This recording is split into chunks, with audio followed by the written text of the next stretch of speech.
Hey, the perfectionist, my name's Dolapo. Yes, it's African AF. Alright. Well, Black History Month is almost done, and I wanted to do more than one themed thing this month.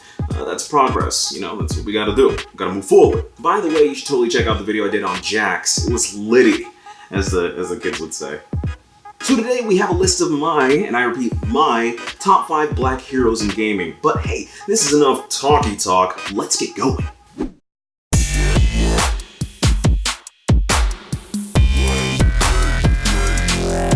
But of course, as with all of my top 5 videos, there are rules, and this video has one. So rule 1.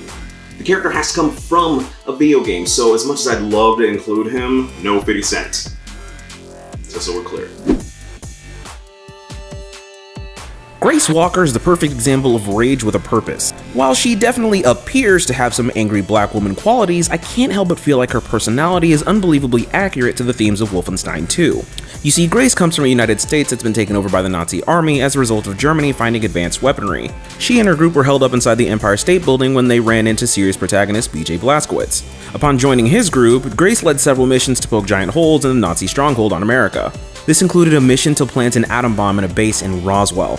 But not every hero is perfect, and that's kind of why I gravitate to her. While an amazing tactician, Grace had a huge tendency to distrust white people, ironically being married to a white man and having his child. There are several characters within the title who are ex-Nazi party, and Grace simply does not trust them even after their exploits to prove that they wanted liberation as much as she did. I mean, while her actions are reprehensible, you kind of have to take a step back and think about what she's fighting for. She's fighting an enemy who wants to see her people eradicated, an enemy who sees her as less than a person, all the while fighting for a country that, at the time, didn't give her any semblance of equality. Talk about taking the lesser of two evils.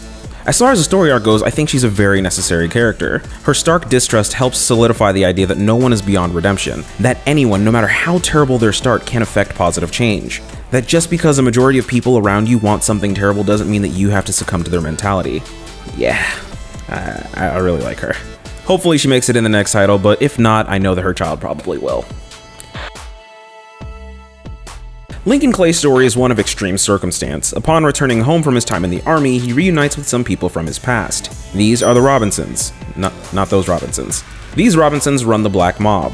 Despite his attempts to go straight, his mob family is killed by the Italian Mafia, which of course leads to his tale of revenge, which obviously doesn't end there. He then takes this opportunity to create his own family and spread their influence all over the southern United States. As much as I adored Lincoln's even-tempered nature and his ability to strategize and use his military and CIA knowledge, I found the game to be a bit lacking in ambition.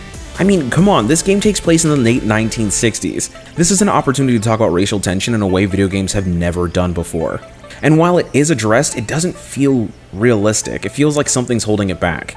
Like Jim Crow literally would have ended a few years earlier, and the streets seem a little too calm about it. I mean, I don't know personally, I wasn't there for any of it, but I read about it. Either way, Lincoln's ambition was the best part of the title. Shoot, I might have to play this one again.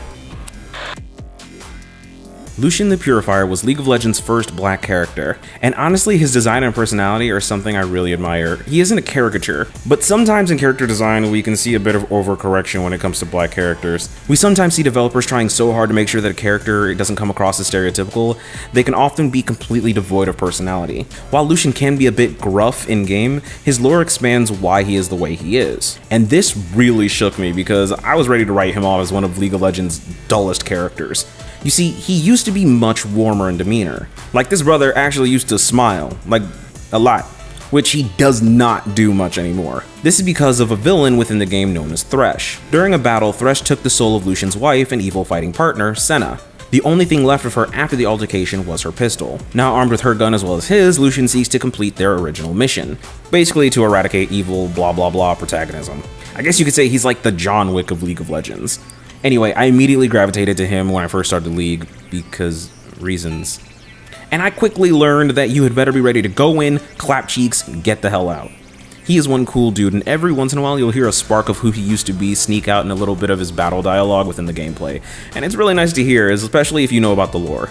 Like, it really lets you know how much Thresh took away from him. Like, wow. Plus, I named my dog after him, so there's that.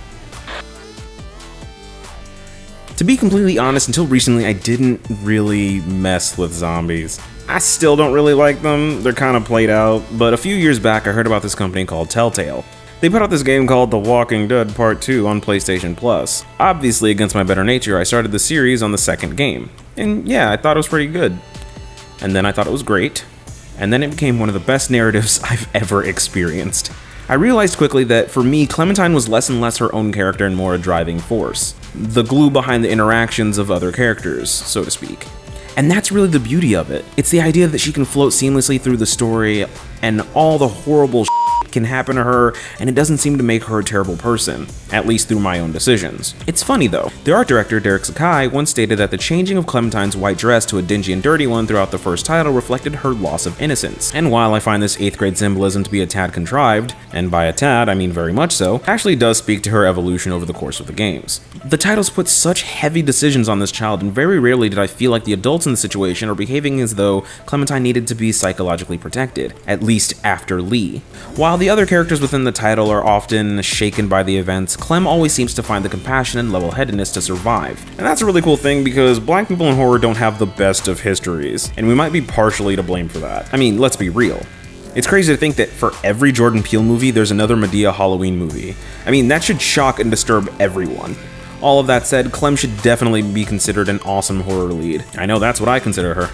Now here with a few honorable mentions, my good man, Avidan. Finally! Let's get this list going. Barrett Wallace, the man with a gun for a hand. He lives his life through a series of trained metaphors because, why not? Lee Everett. Wait.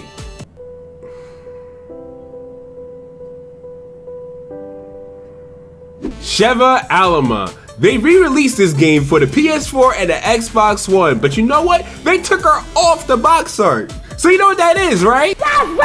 My man Carl C.J. Johnson, he proves when life gives you lemons, you sell those lemons to pirates to prevent scurvy while still making a tasty profit.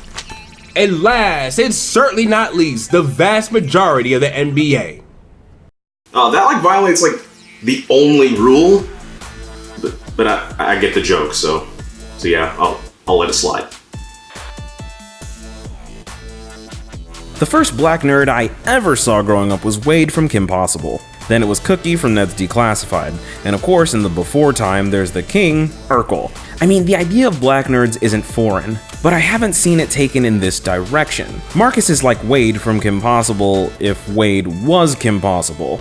I know there are people out there who disagree with me, but I personally think of Marcus as the perfect black hero. He's intelligent without being condescending, he's funny, I mean, very funny without being a clown. I think that's honestly one of the most important parts. As much as I like the idea of Barrett from Final Fantasy, I've gotta say, some of his mannerisms can get a bit buffoonish. And I know a lot of people like him, but damn, it can get to be too much. But yeah, back to Marcus. I played the first Watch Dogs and was like, yeah, this is a cool concept. Aiden was a pretty cool dude, and I think that people give him flack for his personality within the game, but I mean, if you know the game's story, you know that losing a loved one usually doesn't make you the most jovial of protagonists. Either way, he was much more of a Batman, while Marcus is much more like Iron Man. Both are extremely intelligent, but they show off their brilliance and personalities in different ways. It's really just a matter of preference in this regard, but I like Marcus a little bit more here. The setting being in San Francisco just makes Marcus fit all the more. Not only is he a black man, but he's a young black man. I think this archetype is a bit rare in the industry, but it's perfectly implemented here. Marcus not only seeks to make change happen, but he does it with anarchy in mind. He knows that the system is corrupt, but instead of doing things through destroying the system internally, he puts the corruption directly in the public eye. It's the bravery and sense of justice that I admire so much. It's the youthful confidence with which I can relate that brings this unbelievable catharsis. Why? Because to be real with you guys, this list was really tough to do. I mean, I knew I wanted to do 1 through 3 for a while, but my goodness, there aren't many games that fit the criteria for this list. And there was one rule. And I won't pretend like things aren't getting better as time goes by, but I mean, it's not as good as I thought it would be by now. There's something else that I won't dwell on too long, but I think it's something that should be noted. There's this issue that doesn't involve the games themselves. It's always been a bit odd to me that events like the VGAs and DICE Awards rarely feature minority developers on stage. I don't know, I just expected more. Hell, we should want more. We have to expect better, and hopefully one day, not too soon, a list like this won't be too difficult to make. Thank you so much for joining us this month. I know this isn't usually what we do, but much like Women's History Month last year, I think it's very important to celebrate our community. The gaming community is made up of different people from different nations, backgrounds and beliefs, and for the most part we are all united by one common love, and that is the love for this wonderful art form. Gaming has such a powerful impact on how many of us live our lives and interact with our friends and family, and this is something just so amazing to me. I guess what I'm saying is that gaming transcends race, and I still think it's important to celebrate how far we've come and to note how far we still have to go. So all that said, thank you so much for watching, and stay perfect.